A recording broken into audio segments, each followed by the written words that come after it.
Greetings, old school magic players, and welcome to the Four Horsemen.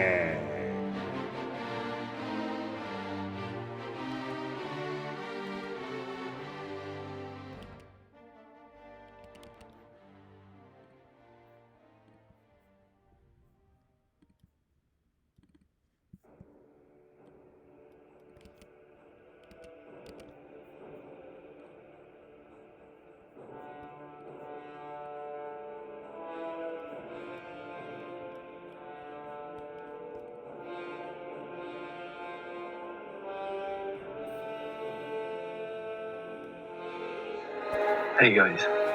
Greetings, old school magic players, and welcome to the Four Horsemen Old School Magic Players group. I'm the Chatster, and tonight we're going to be covering our tournament number 13 matches. Tournament number 13 is running March 29th through April 28th. Check us out at fourhorsemenmagic.com. We focus on the original 4 expansions of Magic the Gathering and a unique niche old school magic format focused on Arabian Nights, Antiquities, Legends, and the Dark. We allow basic lands from Alphabet Unlimited and dual lands. The ban of restricted list is as you see here.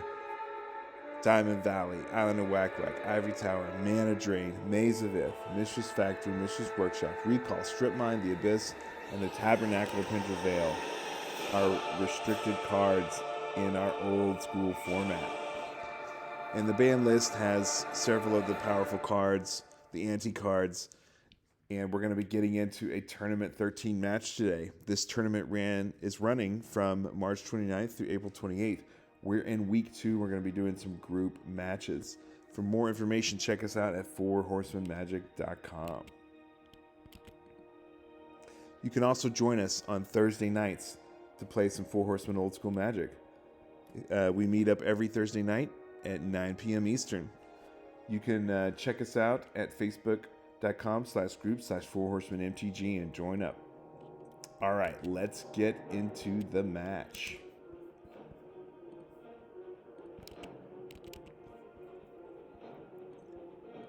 Hey guys. And I play test with a lot, and with the new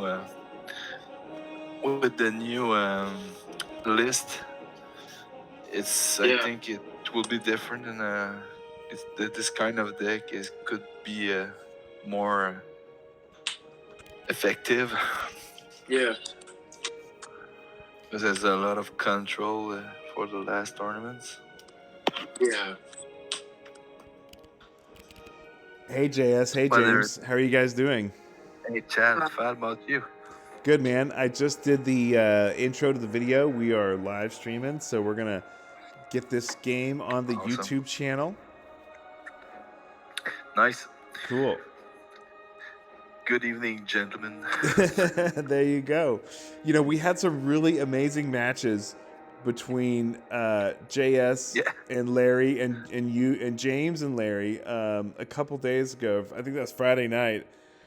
I mean, those were some of the closest, like down to the wire, like closest Magic games I've seen in a long time. And we were just chatting about it, and it was incredible. I mean, that had some of the most authentic, like old school feel, and like back and forth, like every turn something unexpected and kind of like shocking happened, and you never knew, like just when you thought one player was ahead, like then suddenly they weren't. Man, we were just talking about the ball lightning finisher of James on the last game versus Larry. Yeah. Hey James, can you do me a favor? Can you turn your camera a little bit to your right? You're at a weird angle here. Can you just can you just correct it real quick? Yeah.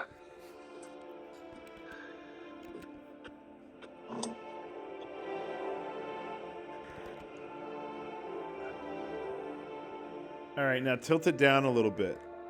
Yeah. Tilt it down a little. Yeah. Yeah. That's There right. you go. That Awesome. looks great. Awesome. Wait, back to the left. There you go. Yeah. Right there. Okay. Right on the money.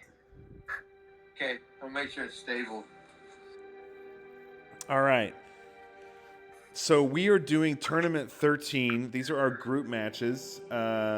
You guys are in group. You're in my group, right? Group is Yeah. that Group F, A, right? F.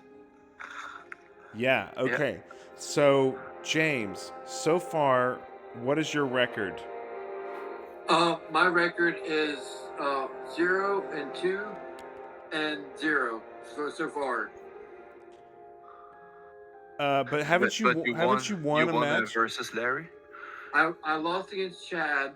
I won the last game I played, and now I'm on my third game.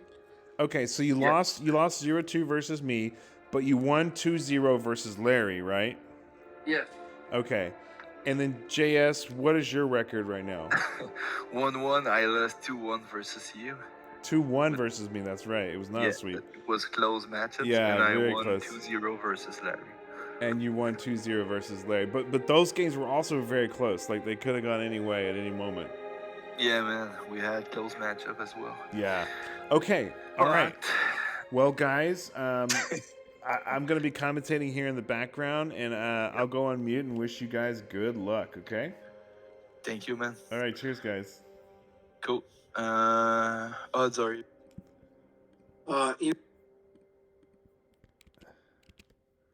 All right. For our viewers. So James is fairly new to the Four Horsemen format. He started playing when we were doing the Four Horsemen Pauper events over the summer. We did a Pauper Singleton and a Pauper Doubleton event. JS is a Canadian player, a little more seasoned, a little more experienced. He's played, I think this is probably his fourth Four Horsemen tournament. He's played in a few of the regular Four Horsemen events. He also played in the Spice Pauper events over the summer.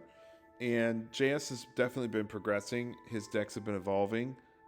And I think as JS, learns the meta and the format better, I think he's going to be a force to contend with down the road.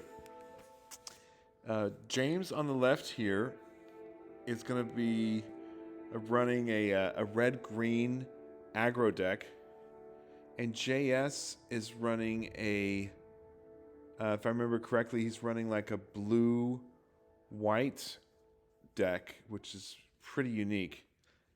And both of these guys are, they lost versus my match. My deck was pretty strong, and I'm playing a red, blue, green deck that's got a lot of answers to smaller creatures like Falling Star, and I'm trying to really push Rook Egg to the maximum with the Falling Star, and I'm running red, blue, green for direct damage and control, and creatures like Rook Egg, as well as Urnham Jin, and a few others. So okay, here we go.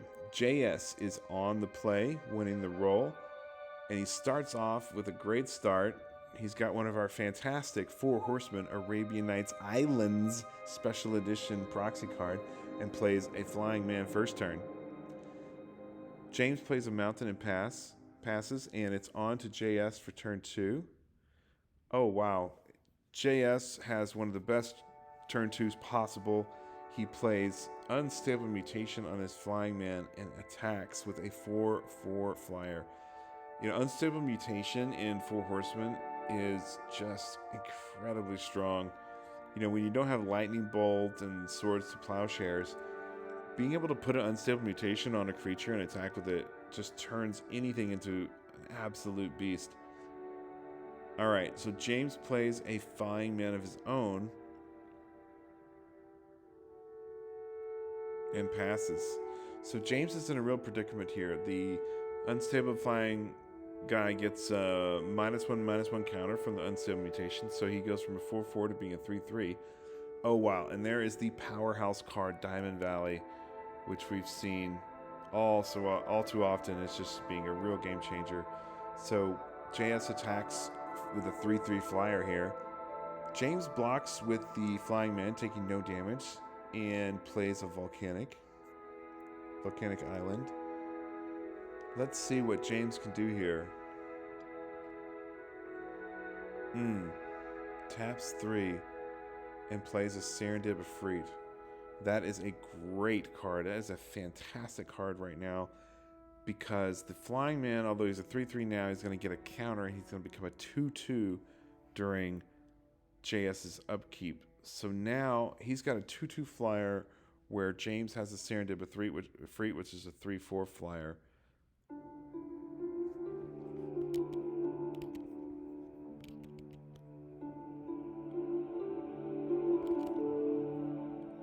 Okay, so, wow. JS plays a Serendib Efreet of his own. James takes 1 damage from his Serendib. Serendib deals the damage to the controller during your upkeep. Now, I know James has a lot of direct damage in his deck. He has things like Bloodlust. He has things like Chain Lightning. James plays a Felwar Stone here. That's going to give him access to blue and white from his opponent's mana. And he's got the Volcanic Island. Oh, wow, look at this. Oh, man. James plays an unstable mutation of his own, turning his Serendib Efreet from a 3/4 flyer into a 6/7 flyer. Wow. What a change of events here. And attacks with his 6/7 flyer. Now, fortunately for JS has the Diamond Valley, and he has 2 blockers. So he can block with the, probably the Flying Men here, yeah. And he'll gain 2 life and go from 20 to 22. So Diamond Valley allows you to sacrifice a creature and gain life equal to its toughness.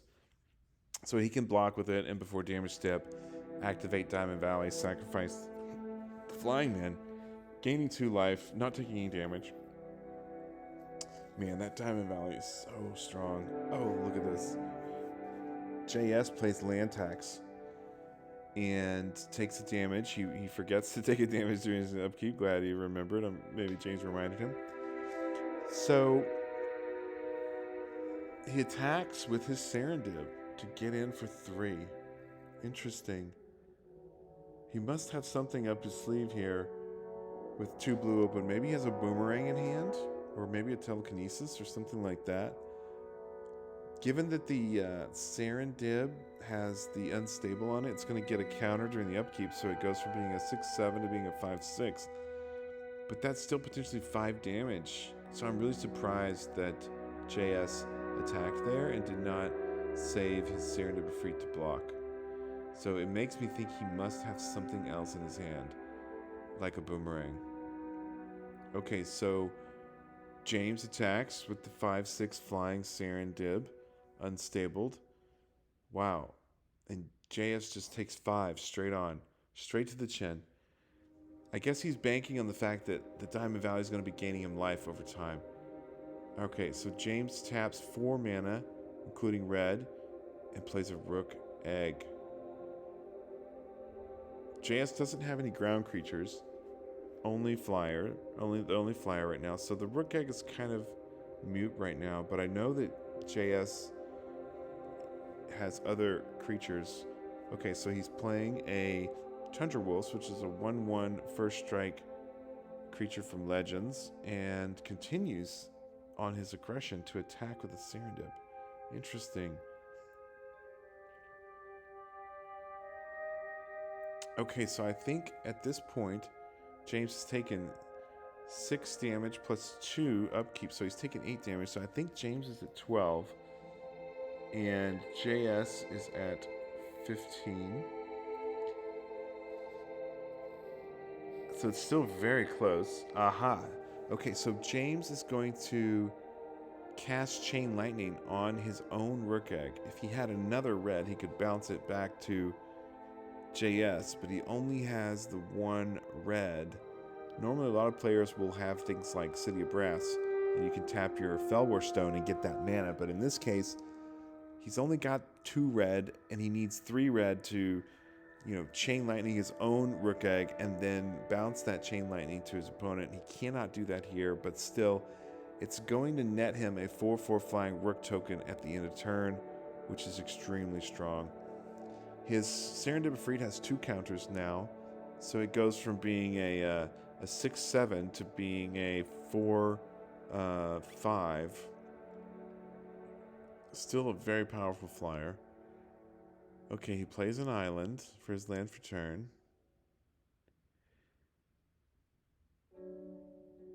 Tapping double blue. Ah, so it's James that has the boomerang here. Interesting that he would boomerang the Serendib in this case. Why not wait until your opponent's attack? Very curious. Okay, so he comes in, attacks for 4, and that brings JS from 15 down to 11. Now, JS would have taken an extra point of damage during his upkeep. Ah, wow, look at this. JS has a boomerang of his own. What is he boomeranging here? What just happened there? What got boomerang? Oh, the token. He boomeranged the rook token. So the rook token vanishes. The 4/4 flying rook token. Wow. Okay. Now the Serendib Efreet comes back. Quite a bit of back and forth here. Okay, and he attacks for 1, so I think James is at 11 now. And now he goes to 10, I believe. Or it looks like maybe he's at 9. I think he's at 9. And the Serendib gets another counter. So now the Serendib has 3 counters. -1 counter. So now the Serendib is back to being a 3/4. Just a straight up 3/4 with no additional pumps from the unstable. And now it'll start to shrink. And JS has a 3/4 as well with his own Serendib. James attacks anyways. I wonder if he has something up his sleeve. He could have another chain lightning. He could have a bloodlust. Something along those lines.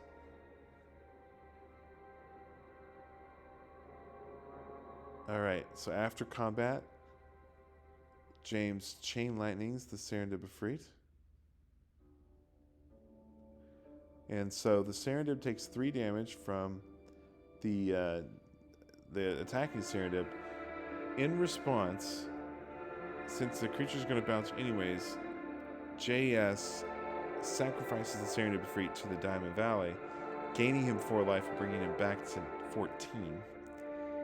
So that is a very powerful move. And then James plays a second Rook Egg. Alright, so JS has 4 lands, James has 5 lands, so now, finally, JS can trigger land tax.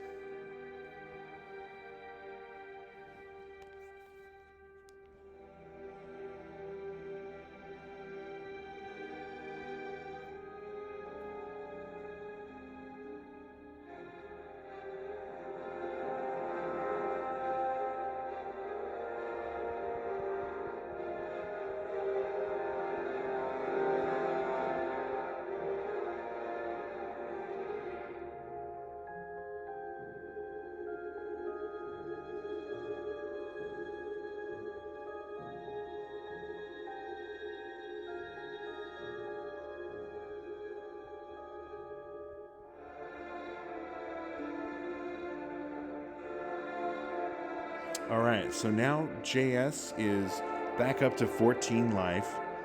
He plays his 5th land. JS is actually exposing his hand a little bit there. We can see he has an Azure Drake. And that is what is coming down here. The Azure Drake will be a fantastic blocker. 2/4 flyer that can block the unstable Serendib Efreet from James. Now James' Rook Egg does not fly. So he's able to block the Tundra Wolves with the Rook Egg, since the Rook Egg is a 0/3. So he's not going to take any damage, but now he takes a damage from his staring at it, but it looks like he's down to, I believe that says 6 on his dice. Or is that 3? Is JS tracking his life at 3 over there? 3 to 14? That's much lower than I thought it was. Okay, James plays a land, but he does not need to. He really ideally should have kept that land in his hand, because that gives JS the ability to trigger land tax again. And he doesn't need that mana at all. He really should have held that island in his hand and not played it.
Okay, so JS plays another Tundra Wolf and another Flying Man.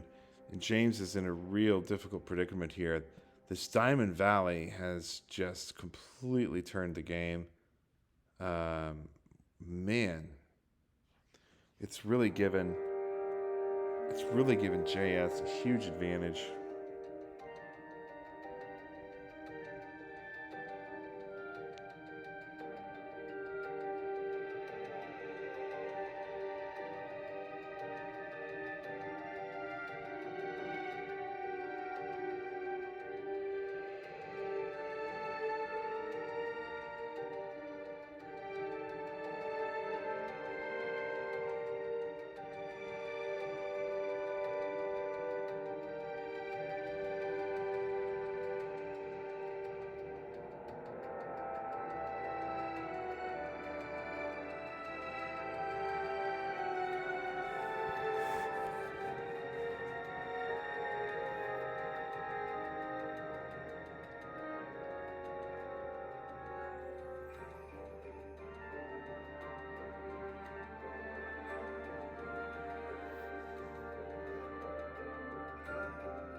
Oh, wow, look at this.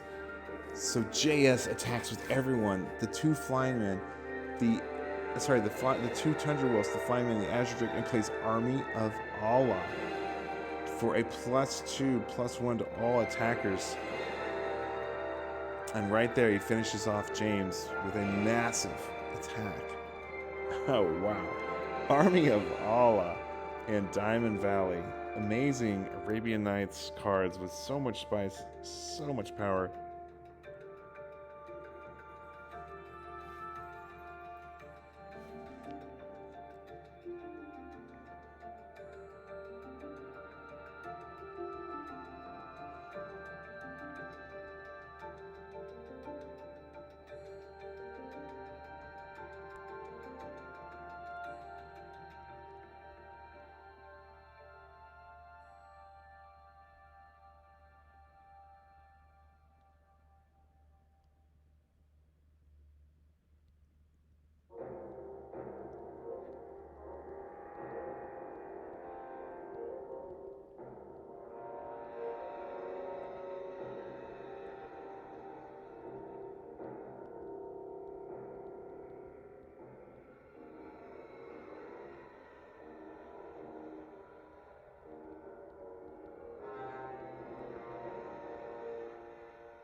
Okay, so while the guys shuffle up, don't have deck pictures for these guys, but we saw a lot of their decks. You know, James is running Chain Lightning. I know he's running Bloodlust. He's running Ball Lightning, Rook Eggs, Flying Men. The regular. He's also running Card Apes. He's got red, blue, green. So he does have a lot of aggression. We didn't see any Card Apes that particular match, but I know they're in there. He's going to need to get those out early. He needs a Taiga Card Ape to really turn this game. If he got that and he could stay, under the land tax, he certainly has a shot. I think James misplayed his hand a couple times, allowing JS to trigger land tax when he really did not need to allow that at all. He was drawing and playing lands when he could have just held them in his hand, which I think was quite a significant play error. On JS's side, he's running white, he's running blue, he's running things like Tundra Wolves, Flying Men, Azure Drake, and Army of Allah. That surprising instant attack damage. I'm not sure I saw James do any sideboarding here, but JS certainly is sideboarding.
Okay, so James starts off here with an island and a flying man.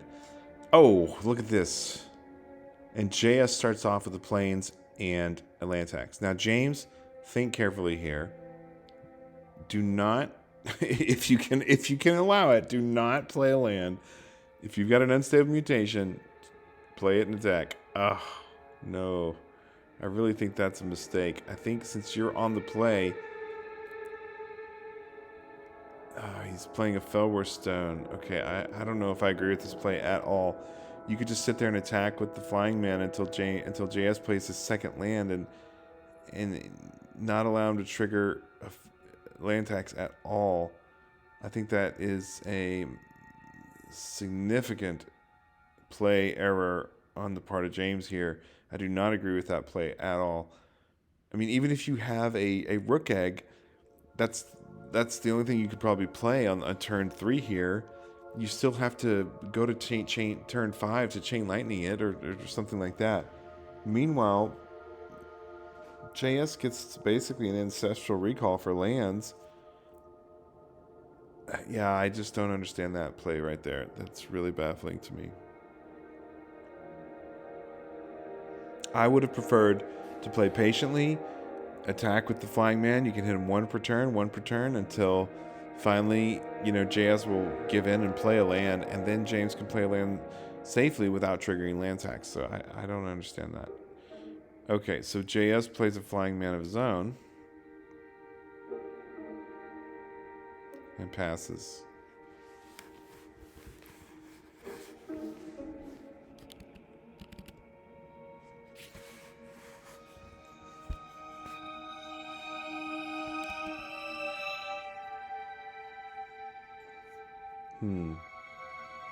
Okay.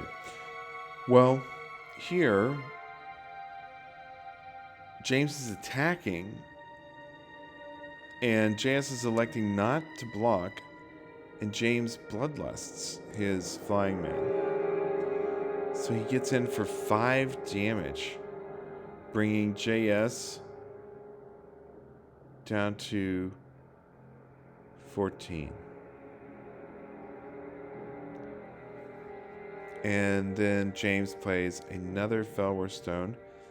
JS missed a chance to trigger land tax here. He forgot to trigger his land tax because James played a 3rd land when he also maybe didn't need to do that either.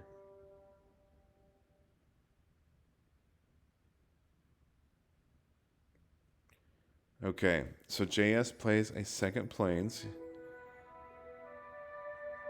And he unstables his flying men.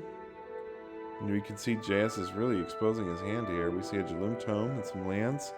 We see an Azure Drake.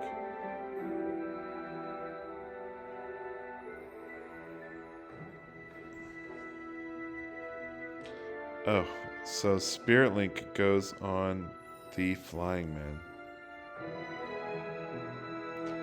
And then JS attacks with his 4/4 unstable mutated flying man.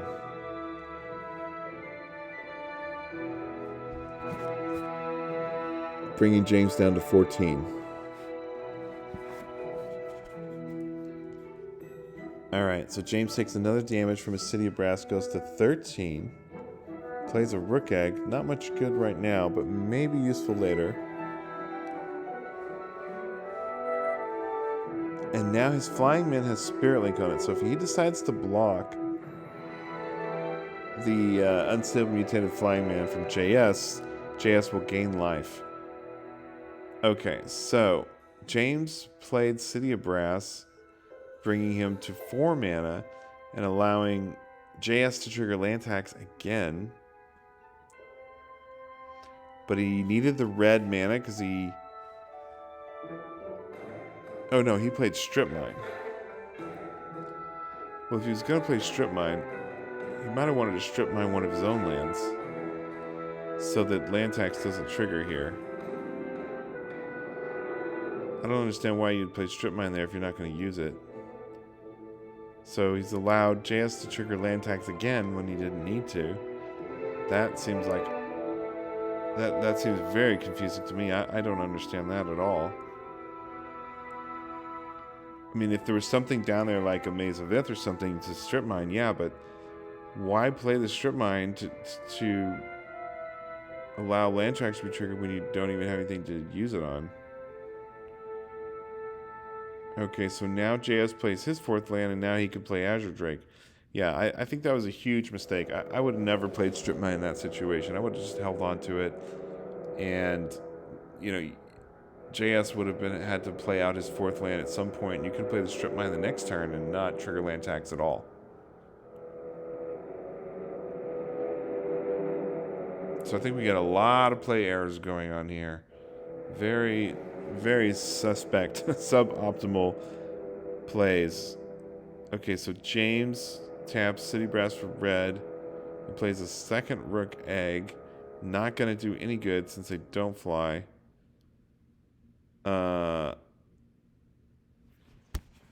JS still does not have an answer. Or sorry, James does not have an answer for that unstable mutated flying man.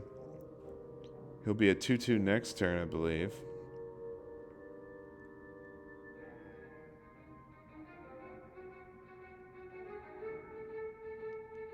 But the Azure Drake is a big problem.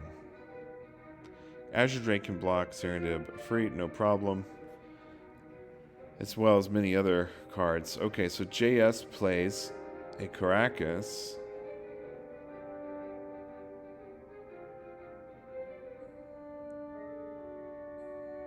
And plays a Jaloom Tome.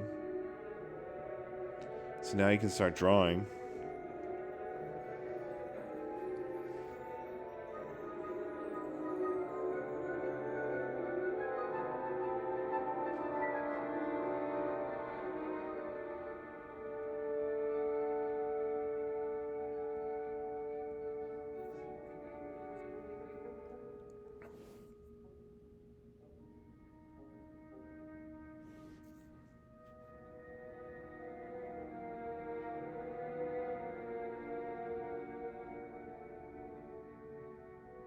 Okay, so now James is gonna activate Strip Mine to Strip Mine Caracas. I don't know what Caracas is as a threat here. I don't think it's any threat at all. James is not playing any legends or anything like that. He already had another Plains, so I don't know why he would strip Caracas. I mean, if a Maze of Ith comes down or that Diamond Valley comes down, James is in a world of hurt. So I would have saved that Strip Mine for Diamond Valley in particular. Okay, James plays a second City Brass, and it goes on to JS's turn. Now the Flying Man is back to a 1/1. JS has got a lot of land in hand from all of his land taxing.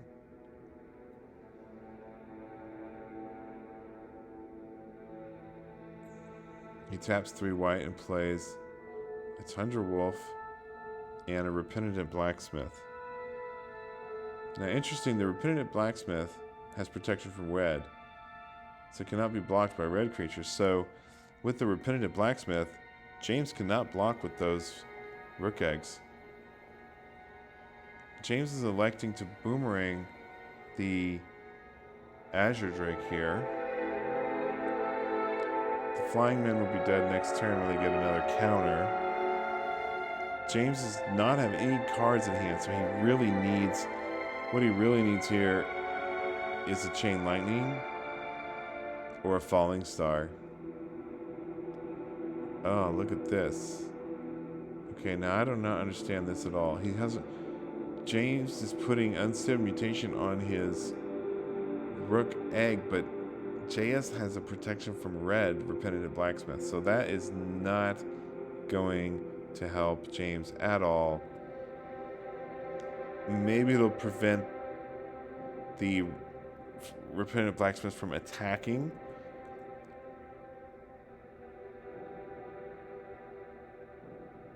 Okay, so on JS's turn, he Jaloom Tomes, and then the Flying Men die from the Unstable Mutation counters. Okay, so JS is playing out another land. He's way ahead in lands now, so he's not going to be land taxing anymore. He's got plenty of land in hand.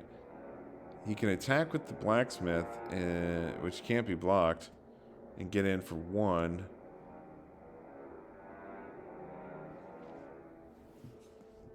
He plays the Flying Azure Drake. I can't tell what James's life counter is at here. His 20-sided die is really hard to read. It's like 8 or 6 or something like that.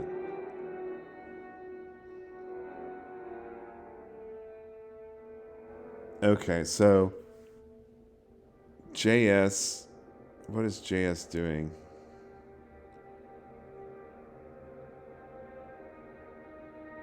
Plays the Azure Drake, attacks with the Blacksmith. Okay, so the Rook Egg was a 3/6, but now it's a 2/5. And so now the Rook Egg can't even attack and get through on damage because of the Azure Drake, which is a 2/4. They would bounce. I do not think I would have played that unstable. I would have just held that in my hand. And James also played another land. He didn't need to play that either. I would have held that in my hand too. He doesn't need any more islands in this scenario. I would just keep those cards in hand.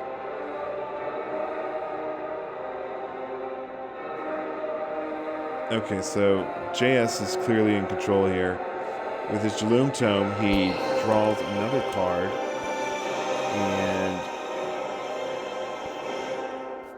he's playing another he's playing a Tundra. Blue-white.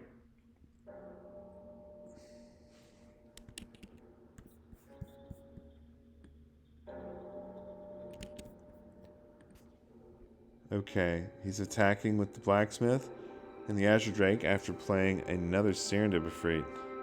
It's not looking good for James. You know, those Rook eggs don't fly. James is down to... What is that? Something very low. I can't even tell. And his Rook gets another counter that he didn't need to even put on the Rook. He attacks with both of them. So we've got 2 counters on the Rook with the unstable. So that Rook is now a 1-4, and the other one is a 0-3. So he's attacking with a 1-4 and a 0-3. He's got 1 card in hand. He looks like he's ready to use it. So I'm assuming he's got a Bloodlust in hand. I mean, at this point, JS is at 15 life. Frankly, I would just let it go and then attack with everybody next turn. Okay, so yeah, that's what's going to happen. It's a Bloodlust as we expected. He Bloodlusts the one that's not blocked, and in response, JS does a flash counter on the Bloodlust.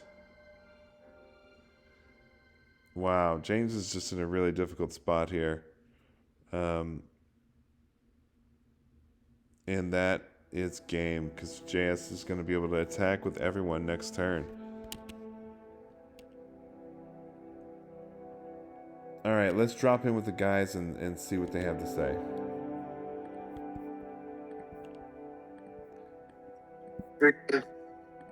Hey guys. Yeah, the land tax was super useful tonight. Yeah. Hey guys. That was an interesting couple of games there. Yeah. Yeah. Well, James, sorry you didn't win this one, but JS, congratulations on a 2-0 win. You guys want to log this for us in Teleria? Yeah, I'm gonna report for sure. And always cool to play with you, James. You're a real gent, man. Thank you.